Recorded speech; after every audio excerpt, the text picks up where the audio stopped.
You think you know someone, but the depths of their deceit can drown a family.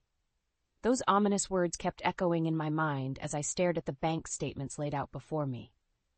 Page after page documented a steady stream of withdrawals from our family's savings account. Thousands upon thousands of dollars vanished into thin air. My heart pounded as I scoured the records, frantically searching for an explanation. At first, I feared the worst, that my husband of 30 years, Richard, had been unfaithful not just emotionally but financially as well. We'd weathered our share of storms but always emerged united on the other side. This, however, felt like a tidal wave crashing against the foundation of everything we'd built. I confronted him that evening, printouts in hand, struggling to keep my voice steady. "Richard, we need to talk. What's going on with the money?" He furrowed his brow in confusion, taking the statements from my trembling hands. "What are you talking about? What money?" As his eyes rapidly scanned the documents, I could see the truth dawn on his face. A sickening realization that this deceit ran deeper than either of us could have imagined.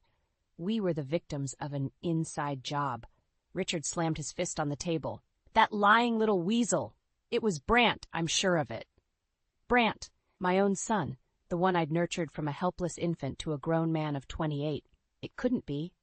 Could it? He wouldn't. I started, but the words caught in my throat. Of course he would. He'd been blindly devoted to his wife Cora ever since they'd met 3 years ago. If anyone could manipulate him into betraying his own family, it was that conniving viper. Richard's jaw clenched. "I'm calling him, right now." "No, wait." I grabbed his arm, my mind racing. If we confront him directly, he'll just deny everything. We need proof first. As painful as it was to admit, my own flesh and blood had potentially been turned against me. But I refused to let this devastate our family without a fight. Over the next few days, I meticulously combed through every statement, receipt, and online record. The evidence was damning. Money siphoned into accounts linked to shell companies and real estate purchases under assumed names. But for what purpose? Then it hit me. The old saying about lies building upon lies rang true. Brant had told us Cora's startup needed another round of investment. I'd had my doubts about the viability of her business, but I trusted my son's judgment. How could I have been so blind? With a few keystrokes, I uncovered a horrifying truth. Luxury clothing, high-end vacations, a brand new Mercedes. Cora's startup was funding her wildly extravagant lifestyle, and she'd ensnared Brant in a web of deception to drain us dry. Hot tears stung my eyes as I pieced together the sordid puzzle. My own daughter-in-law had betrayed our family's trust in the cruelest way imaginable, robbing us financially to bankroll her greed. But she was sadly mistaken if she thought I would let her get away with it. This was war, and I would fight to protect what mattered most, my family. No more Mrs. Nice Mom. The velvet gloves were coming off. It was time to stop playing defensive and go on the attack. I picked up the phone and dialed the only person I could trust, my younger daughter, Jules. "Jules, honey? We need to talk." I could hear the shock in Jules's voice through the phone. "Mom, what's going on? You sound upset." "It's your brother," I said, struggling to keep my emotions in check. "He's been stealing from us. Thousands of dollars siphoned out of our savings account." There was a pause as Jules processed this. "Brant? But why would he do that?" "It's that lying snake, Cora. She's been manipulating him, making him believe her made-up startup needs more investments. But it's all a sham. She's using our money to fund her lavish lifestyle." "That bitch!" Jules' anger was palpable. I never trusted her snake eyes from the moment Brant brought her home. I filled her in on the evidence I'd uncovered, the bank records, the shell companies, the luxury purchases, all linked back to Cora's scheme. By the time I finished, Jules was seething. "We need to confront them. Put an end to this once and for all." "I already tried talking to Brant," I admitted reluctantly. "He's completely under Cora's spell. She has him wrapped around her little finger." "Then we go over his head," Jules stated firmly. "Call a family meeting. You, me, Dad, and that conniving little gold digger. Force them to face the truth head on." I took a deep breath, considering my options. As much as I hated to admit it, Jules was right. We had to take the fight directly to Cora. "All right, I'll set it up for this weekend. Just prepare yourself, sweetheart. It's going to get ugly." 2 days later, we were all seated in the living room. a tension-filled tableau of shattered trust. Brant and Cora looked almost comically out of place amidst the frayed upholstery and well-worn furnishings, with Cora absurdly decked out in designer labels. "What's this all about?" Brant asked, shifting nervously as his gaze bounced between me and his father's stony expressions. I wasted no time with preambles, letting the evidence speak for itself, as I laid out the bank statements and incriminating receipts on the coffee table. "Care to explain this, Brant?" His eyes went wide as he scanned the documents. I don't understand. Where did you get these?" "From your bank statements, the ones you've been so desperately trying to hide," Richard growled. "Stealing from your own family to bankroll this Jezebel's spending habits," Cora gasped in mock offense. "How dare you? Brant has been investing in my company, that's all." "Save it, you lying grifter." Jules jumped in, her voice dripping with disdain. "We know all about your little Ponzi scheme and your company that doesn't actually exist." Brant's head whipped towards Cora, his expression a maelstrom of hurt and anger. "Cora, please tell me it's not true. What have you done?" For a moment, I actually felt a pang of sympathy for the woman as the mask slipped, revealing her true ugly nature. A cruel, calculating smirk twisted her lips. "Of course it's true, you naive fool," she hissed at my son. "Did you really think a man with such modest means could satisfy me? This was the only way to maintain the lifestyle I deserve." My heart broke for Brant as the crushing realization hit him.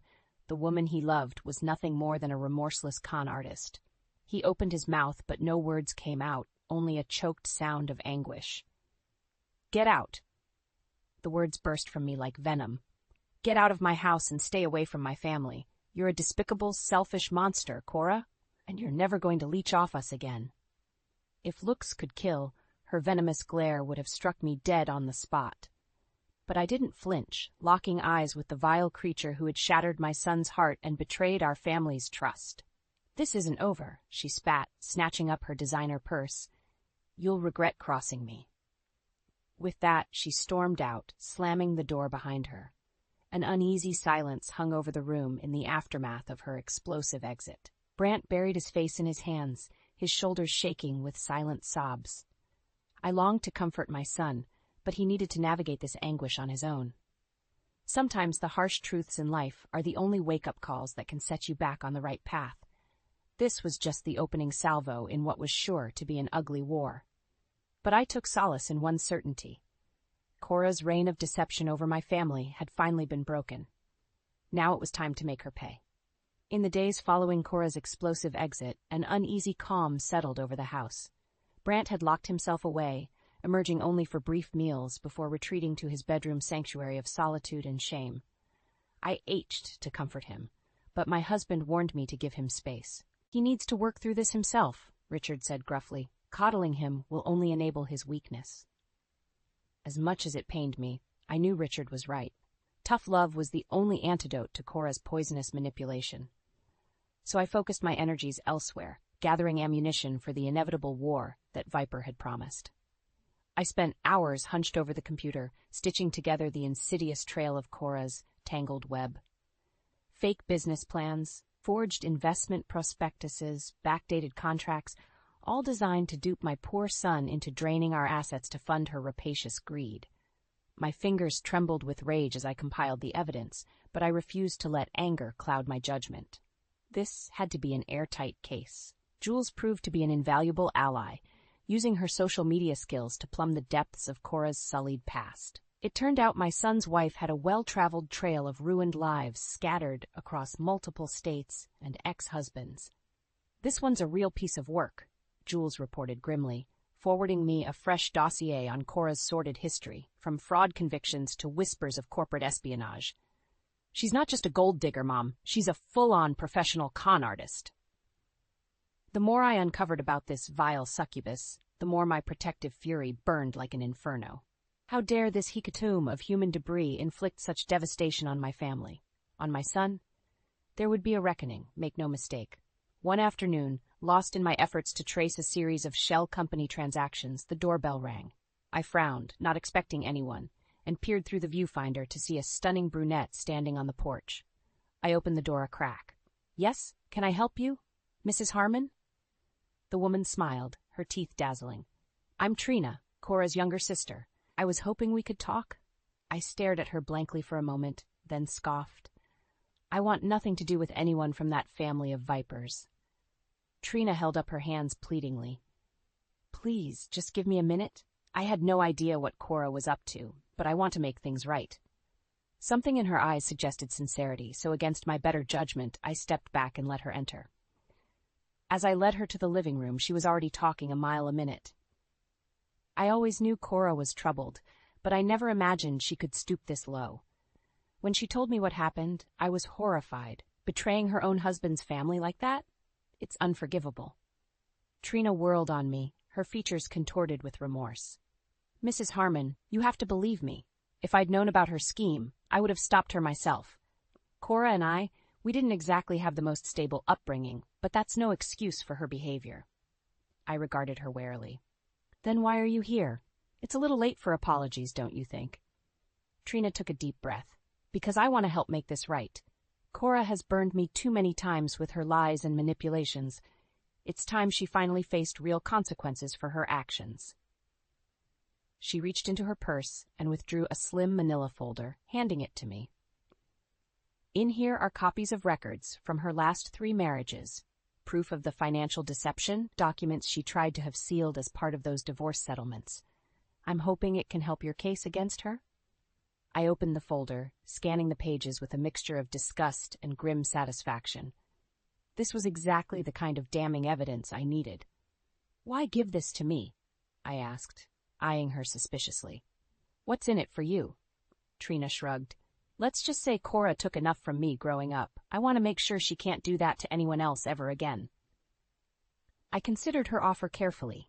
While I was loath to trust anyone from Cora's poisonous extended family, I couldn't deny that these were the cold, hard facts we needed to bury that vile charlatan for good. And if this Trina was willing to betray her own flesh and blood in the name of justice, well, perhaps we had an unlikely ally in our battle. All right, I said at last, holding her gaze. I'll take whatever you've got on that monster. It's time we put an end to Cora's reign of terror once and for all. The die was cast. The war had begun in earnest. With Trina's damning evidence providing new ammunition, I felt a steadier sense of resolve. For too long, Cora had held all the cards through her web of lies and deception. But now, finally, the veil was lifting to reveal her true monstrosity. Of course, I had no illusions that this battle would be easily won. That conniving viper had already made it abundantly clear she wouldn't go down without an ugly fight. I braced myself for further retaliation as I waited for the next explosive grenade to be lobbed into our lives. It came sooner than expected in the form of my daughter Jules, who burst through the front door looking equal parts distraught and furious. "Mom, you're not going to believe this," she said through gritted teeth, thrusting her phone into my hands. There on the screen was unmistakable evidence of Cora in a very compromising situation, draped across some faceless man's lap in a shadowy bar, their bodies intertwined in a way that left no doubt as to their intimacy. My stomach turned as I studied the incriminating photos.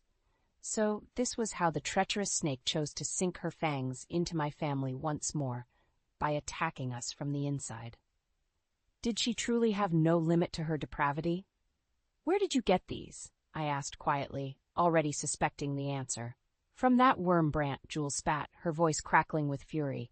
"He sent them to Aiden first, blubbering about Cora being unfaithful and wanting to take her to court, like he's the injured party here." I sighed heavily. Of course.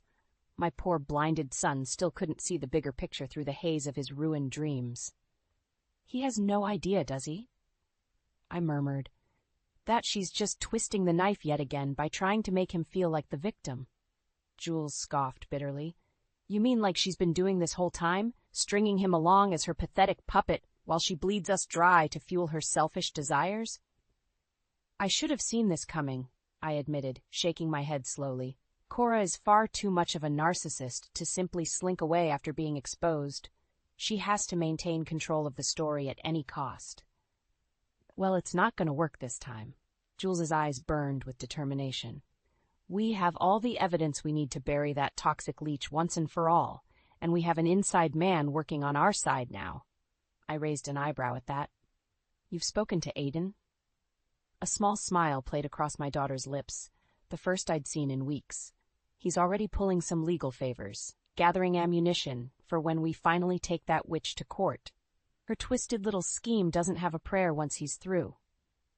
My heart swelled with a mixture of pride and relief. Thank heavens Jules had chosen a good, ethical man like Aiden to share her life with. His integrity and legal contacts would prove to be indispensable weapons. Good. We're going to need all the help we can get, sweetheart, because this war is about to escalate in ways we can't even imagine. Those words proved prophetic just days later when a certified letter arrived, a bombshell summons from Cora's attorneys. She was petitioning for divorce from Brant on the grounds of emotional anguish and infidelity. Her legal team was already painting her as the victim to disguise her own despicable transgressions.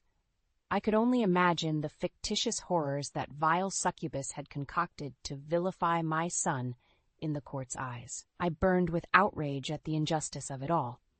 But that paled in comparison to the fury that consumed me when I read the final lines, a bald-faced demand that the matrimonial assets be split 60-40 in Cora's favor as compensation.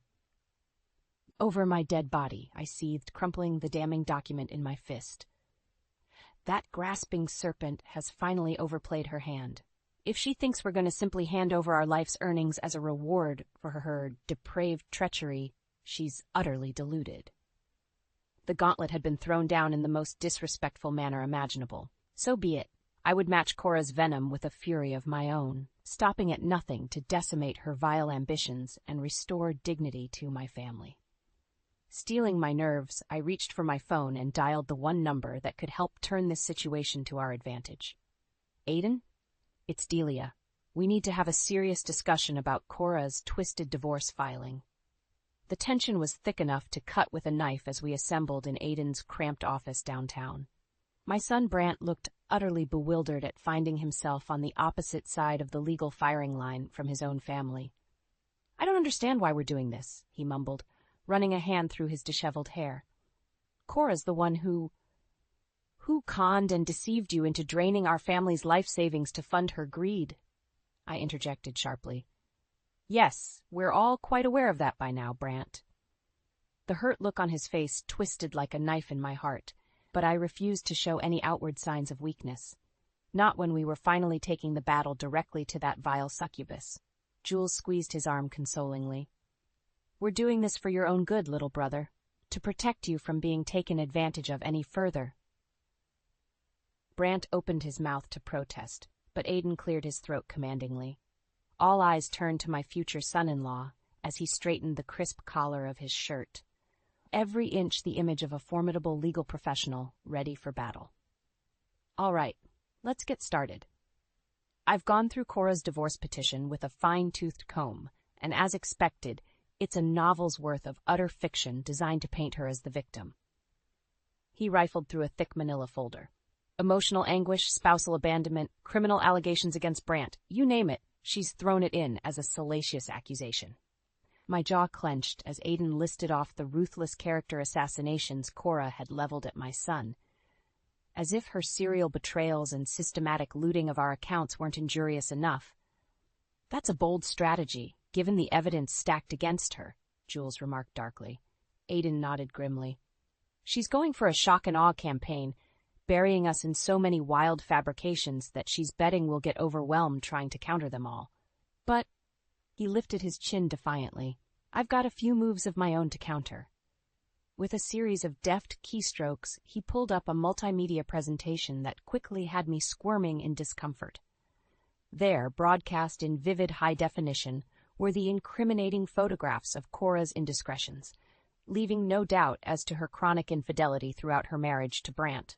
We hit her with a ruthless blitz of our own evidence right out of the gate, Aiden declared. Have the Jezebel explain away these images while we follow up with documentation of her embezzlement, financial fraud, even criminal charges from her shady past.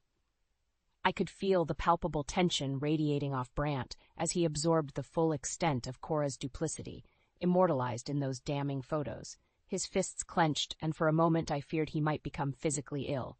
You knew about this? His voice cracked with a ruined mixture of accusation and betrayal. You all knew she was cheating on me this whole time? An uncomfortable silence fell over the room as Jules, Aiden, and I exchanged weighted looks. I was the one who finally found the words to respond. We knew that she was willing to go to monstrous lengths to control you through deceit and manipulation, I said carefully. We were waiting for the most strategic opportunity to counter her. The disappointment etched across Brant's features cut me to the core. As a mother, I had failed in so many ways to protect him from this devastation, but there would be time later to rebuild our fractured family. First, we had to slay the demon responsible for this misery. "I'm so sorry, son," I murmured, placing a hand on his arm. "But I promise you, Cora's reign of terror over this family ends today. We're going to make her pay for every last crooked scheme and underhanded betrayal." Brant regarded me hollowly for a long moment before giving a small, resolute nod. The fight had finally burned away his naive illusions. Now he was ready to embrace the harsh reality of the battle that loomed before us. "All right," he said, his voice regaining its steely edge. "Let's take down the bitch, once and for all." Emboldened by my son's words, I turned to Aiden with a feral smile. "You heard him. It's time to unleash the Kraken." The courthouse was pandemonium the day our opening legal salvo against Cora detonated. Aiden had strategically timed the release of our incriminating evidence to catch the opposition completely flat-footed. I'll never forget the look of shock and panic that contorted Cora's features as high-definition video clips aired of her in flagrante delicto with multiple male companions. Aiden's team had spared no detail in capturing the extent of her wanton infidelities. "You lying, cheating whore!" Brant erupted from our side of the gallery, his face twisted with anguish and rage.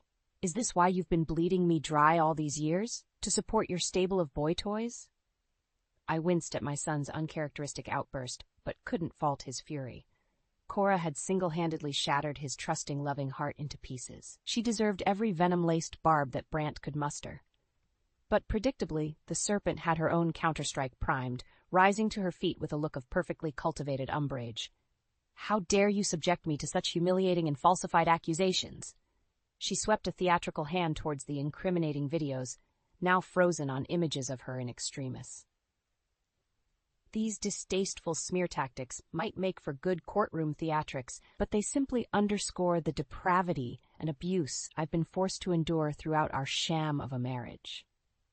A gasp rippled through the spectator gallery as Cora pulled off her next move. Makeup experts strategically disguising her flawless features under a mask of brutal injuries. With a few deft touches branding around one eye and garish scars on her cheeks, the venomous viper had reinvented herself as the innocent victim of spousal abuse. I felt a surge of nausea at the sheer, malicious audacity of her ploy. Brant Harmon is a dangerous, unstable man, a monster who carries the familial stamp of unrepressed violence. She jabbed an accusing finger towards our side of the court.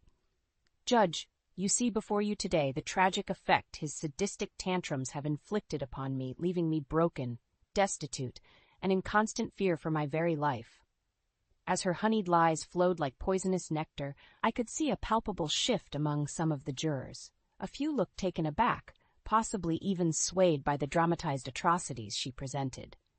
I gritted my teeth in outrage, my fury compounded at seeing my sweet-natured Brant portrayed as some kind of brutish monster. These were exactly the sort of underhanded tactics we had warned him to expect from Cora's devious legal team.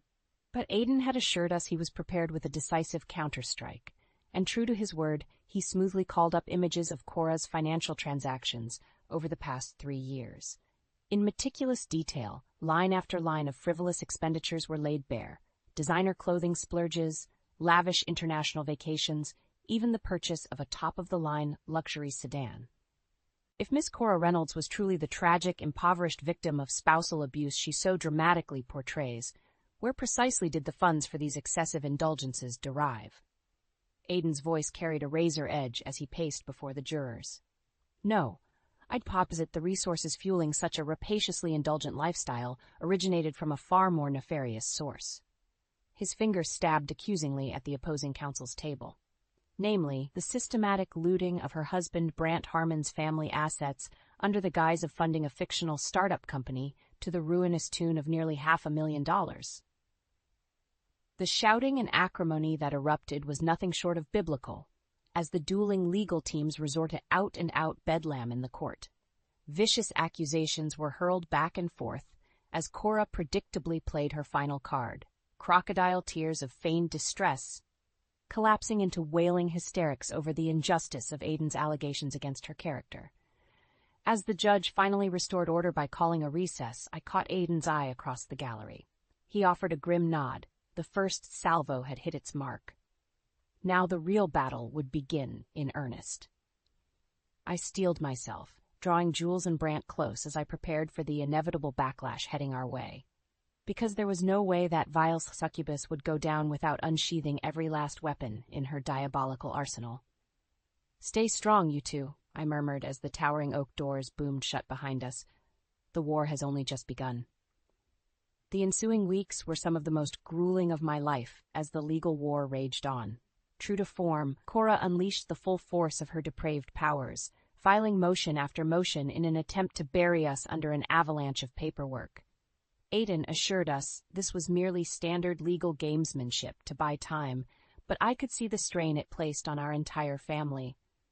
Brant grew increasingly haggard, his usual youthful glow sapped by the stress of confronting his wife's betrayal on such a public stage. More than once, I found him holed up in his old childhood bedroom, knuckles bloodied from pounding the walls in anguished frustration. "I don't know how much more of this I can take, Mom," he confided in me during one particularly dark moment. "Having every secret, every private failing dissected and crucified before the world, it's torture." I pulled him into a fierce embrace, blinking back my own tears. "I know, my sweet boy. Believe me, if there was any other way, I would have taken it. But that woman left us no other choice." His shoulders shook with silent sobs against me. "Why, Mom? Why did she have to be so evil and cruel? I loved her with everything I had." My heart broke anew for all his stolen hopes and innocence, so ruthlessly crushed by that vile serpent's avarice. What sort of waking nightmare had she subjected my caring, sensitive son to in the name of fueling her own selfish desires? Thankfully, the relentless Sturm und Drang of Cora's legal blitzkrieg was nearing its inevitable crescendo. Her myriad motions for dismissals and mistrials were rapidly getting batted down by the no-nonsense judge. With options dwindling, she and her unscrupulous legal team were forced back on the defensive. It was during this window of respite that Aiden and his investigators finally managed to meticulously reassemble every damning thread of Cora's intricate con. What they uncovered was a masterclass study in sociopathic deception, a decade's worth of falsified documents, fake business identities, even forged educational transcripts forming the bedrock of her sham life story. "She's a prodigy," Aiden grimly relayed over glasses of scotch one night, "an honest-to-God pathological savant when it comes to interweaving lies and writes them into credible realities." He shoved a thick dossier across the table, his mouth twisted into a scowl of disgust. Multiple false identities, a complete trail of invented lives dating back to her late teens. It's as if her very existence has been a carefully constructed script designed to facilitate her cons and swindles. I flipped through the damning contents with rising revulsion. Here was a complete psychological profile of the monster who had torn my family asunder. A narcissistic, Machiavellian parasite capable of calculations depravity, all in pursuit of self-gratification. No guilt, no remorse, no core of human decency to be found. "My God," I whispered, closing the file as if it burned me. "She really is nothing more than a vile sociopath." In the end, it was the sheer, incontrovertible weight of the evidence that proved to be Cora's undoing. Her house of lies, so meticulously constructed over decades of malicious cunning, came crashing down in spectacular fashion over the span of just a few short days. I'll never forget the triumphant night the jury's verdict was read. Guilty on all counts of fraud, embezzlement, criminal conspiracy. The litany of felonies washed over me in a tidal wave of vindication. Brant watched in stupefied silence as his wife was led away in shackles, still protesting her innocence with that same mask of deluded self-entitlement. Jules and I locked eyes over the celebratory chaos, exchanging looks of grim satisfaction. At long last, justice had been served, both for our family's financial devastation and the emotional turmoil inflicted by that vicious, soulless succubus. In the coming days, the restitution orders began raining down like a final penance for Cora's depravities. In addition to multi-year prison sentences for her litany of crimes, she was compelled to forfeit every last ill-gotten asset to the plaintiffs she had so ruthlessly victimized. Properties, bank accounts, that ostentatious Mercedes she so loved to flaunt. All of it clawed back from the talons of her greed to be redistributed among the families she had bled dry over her decades of con artistry. For our family, it was a potentially transformative reversal from the financial devastation Cora had wrought, though the emotional wounds would take far longer to heal. As I watched the federal marshals hauling off truckload after truckload of Cora's seized belongings, I felt an uncharacteristic pang of pity for the sociopathic scourge. Because in that moment, it struck me that everything she had devoted her miserable existence to attaining, the wealth, the status, the delusions of finer belongings, was all little more than a gilded cage trapping her soulless being. And I realized that in the end, there was ultimately no greater punishment than leaving a malignant narcissist like Cora Jean Reynolds alone to wither within the squalid, hollow confines of her own wretched psyche. In the aftermath of Cora's well-deserved downfall, an uneasy sense of calm gradually settled over our family. It was almost disorientating at first, having grown so accustomed to the relentless churn of battles, hearings, and legal machinations infiltrating every waking moment. Now, silence. Of course, one could hardly call the haunted emptiness reflected in Brant's eyes as peaceful. My poor son had been so utterly shattered by the monstrosity of Cora's deceptions that some days he could barely summon the energy to get out of bed. I knew the road to recovery would be long and arduous for him. Having the unconditional loving trust in another human being so brutally eviscerated leaves psychic scars that fester for a lifetime.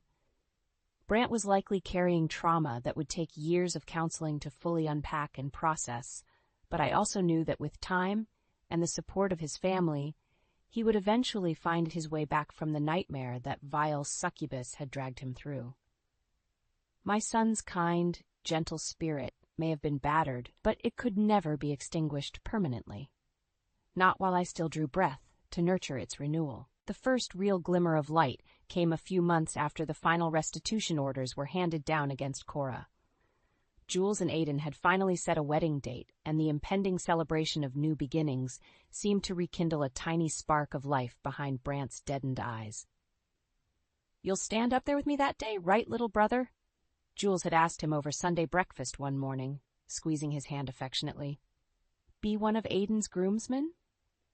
For a long, horrible moment, I didn't think Brant had even registered her words.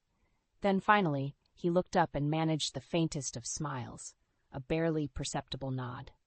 Yeah, of course, I'd be honored." In that simple exchange, a major turning point had been reached. New horizons of healing lay ahead. As the months marched on towards Jules and Aiden's big day, other signs of renewal sprouted among the wreckage Cora had left behind.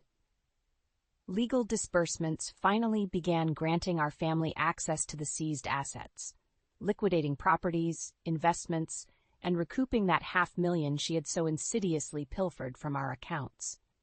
The restitution wouldn't make us wealthy by any means, but it did provide a solid bedrock of financial security upon which we could start building anew. Ever pragmatic, I opted to take a portion of the recouped funds to pay off the mortgage on our family home. This little sanctuary that Cora had so ruthlessly sought to strip away would now be ours free and clear in perpetuity. I wanted to ensure my children and any grandchildren to come would always have a solid foundation and sense of belonging in this world. The real revelation, and the first genuine smile I'd seen from my son in ages, came when Aiden presented him with the marshal's final disposition manifest on Cora's seized assets. "I figure this last remaining property title is rightfully yours, man," he said, sliding the document towards Brant. "Fair compensation for the psychological torture she put you through." I watched in surprise as Brant's eyes lit up, his fingers trembling slightly as they traced over the title. "You're giving me her Mercedes?" he asked in a hushed tone. "Seriously?" Aiden clapped him on the shoulder with a conspiratorial wink. "Let's just consider it the first step towards you leaving that poison behind and reclaiming your future, buddy. After so many months of darkness, The sight of my son's face radiating with that unbridled spark of youthful enthusiasm was enough to finally crumble the walls around my own heart. I excused myself from the room to weep tears of catharsis, muttering silent praises of gratitude that we had survived Cora's malice intact. The biggest healing milestone was yet to come on Jules and Aiden's wedding day. A beautiful late summer affair under a canopy of old-growth trees, the whole family gathered to rejoice in new bonds of love being forged. I beamed with pride watching my son walk the aisle as a member of the bridal party, his jaw set with determination, his eyes clear and focused on the future. As the newly wedded couple shared their first dance amidst a shower of rose petals, I slipped an arm around Brant's shoulders. He startled at first, then relaxed into my embrace with a contented sigh. "I'm so proud of you for making it through the darkness, my sweet boy," I murmured. "Our family is whole again, and nothing will ever tear us asunder like that again." Brant was silent for a long moment, his gaze transfixed on the radiant young couple before us. Finally, he found the words, simple, but filled with newfound conviction. "I know, Mom, and I swear on my life, I'll never let us be destroyed by evil and lies again either." As the opening notes of the couple's first dance struck up, I smiled and gave my son's hand a reassuring squeeze. After so many storms had threatened to break us, the rainbow of redemption shone brilliantly on our path ahead, a trails paved with forgiveness, newfound strength, and the eternal, unbreakable bonds of family.